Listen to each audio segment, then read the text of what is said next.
جب فاروق اعظم کا بیٹے کا انتقال ہوا، بیٹے نے آنکھیں کھولی، باپ کی طرف دیکھا تو سیدنا فاروق اعظم عدل و انصاف کا دو آنسو آنکھوں میں آئے کہ بیٹا حضور سے جا کے کہنا کہ عمر میں بیٹا نہیں دیکھا کا تیرا قانون دیکھ، جا کے حضور سے میرا پیغام دینا۔ حضرت ابو شامہ رضی اللہ تعالیٰ عنہ وصال کر گئے۔ تاریخ کیسے کیسے منظر ازالت الخلفاء شاہ ولی اللہ کی بطور والا پیش کر رہا ہوں۔ حضرت ابو شامہ کا وصال ہو گیا، 20 کوڑے باقی تھے۔ لوگوں نے حضرت جی آپ کیا کرنا ہے؟ فرمایا اس کا جنازہ پڑھو، اسے قبر میں دفن کرو، باقی 20 کوڑے اس کی قبر پہ مارو، اس کی قبر پہ 20 کوڑے مارو۔ کا حضرت جی ایسا بھی ہوتا ہے؟ فرمایا اس لیے ایسا ہوتا ہے کہ یہ میرے مصطفیٰ کا قانون ہے، میری اولاد کا معاملہ ہے تو میں درگزر کروں۔ فرمایا مارو کوڑے۔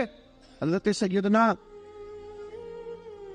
حذیفہ بن یمان فرماتے فاروق اعظم بیٹے کی قبر پہ کھڑے تھے، داڑھی آنسوؤں سے بھری ہوئی تھی۔ میں دوڑا ہوا آیا، میں نے کہا عمر نہ رو، آج خواب رات تیرے بیٹے کا جنازہ تھا، جنازہ پڑھ کے سویا ہوں تو خواب میں مجھے رسول پاک کی زیارت نصیب ہوئی ہے۔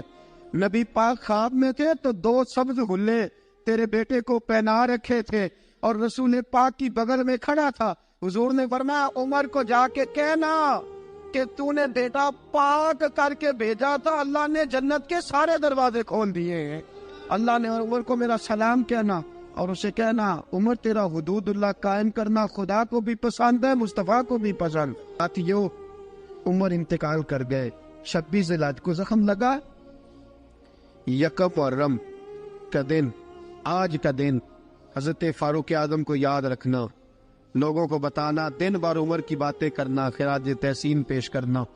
حضرت فاروق اعظم کو زخم لگا، آپ نے فرمایا اپنے بیٹے سے بیٹا جا حضرت عائشہ کے پاس، گنبد خضرا میں 3 لوگوں کے دفن ہونے کی جگہ ہے، ایک میں ابو بکر دفن ہو چکے، ایک میں رسول پاک کا مزار قدسی بن چکا، ایک جگہ خالی ہے، جا کے عائشہ سے پوچھنا، مجھے پتہ ہے وہ 18 سال کی عمر میں رسول پاک پردہ کر گئے تھے، 18 سال سیدہ کی عمر تھی، عائشہ نے جگہ اپنے لیے رکھی ہوئی ہے، جا کے باہر کھڑے ہو کے کہنا اماں جی، عمر کہتا ہے میرا دل کرتا ہے،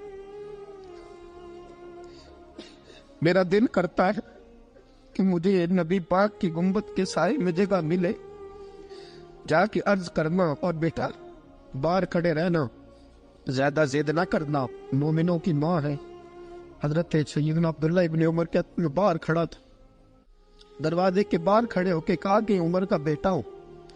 اماں جی، عمر فرماتی ہیں اجازت دو